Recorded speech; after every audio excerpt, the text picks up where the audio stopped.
আলহামদুলিল্লাহ, আল্লাহর অশেষ রহমতে দ্বিতীয়বারের মতো মুরগি উঠালাম। আজকে উঠাইছি আপনার ২৯,২০০। আলহামদুলিল্লাহ, বাচ্চাগুলো দেখেন সুস্থ এবং সবল আছে। বাচ্চাগুলো একটু ছোট, তারপরেও মাশাআল্লাহ বাচ্চাগুলো ভালো আছে। দেখেন যে বাচ্চাগুলো একটু ছোট তুলনামূলক, কিন্তু বাচ্চাগুলা শক্ত আছে। আমার এই ঘরে আগের চালানি উঠেছিলাম 30,000। এই চালানি একটু কম উঠাচ্ছি, যেহেতু সৌদি আরবে পর্যাপ্ত পরিমাণে গরম, তার জন্য একটু কম উঠাচ্ছি। তো আলহামদুলিল্লাহ, আমার যেহেতু ফার্মে বাচ্চা চলে আসছে, আমরা সব খাবার পানি এগুলো সব রেডি করে রাখছি।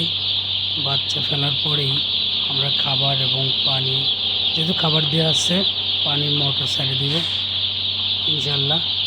আর আমরা আপনার প্রথমত অবস্থায় বাচ্চা আসলে আমরা 3 থেকে 4 ঘন্টা গ্লুকোজ বা স্যালাইন জাতীয় কোনো একটা ওষুধ বা পানি অথবা চিনি ব্যবহার করি।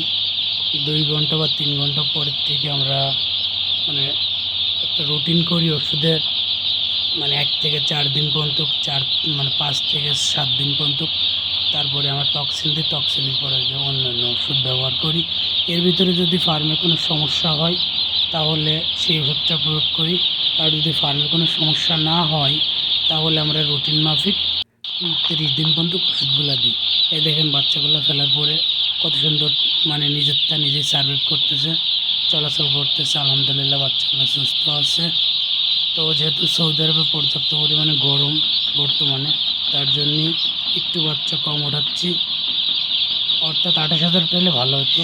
তো 28,000 বাচ্চা না উঠায় আমরা, যেহেতু মুরগি একটু মরে 1-1.5 হাজার, তার জন্য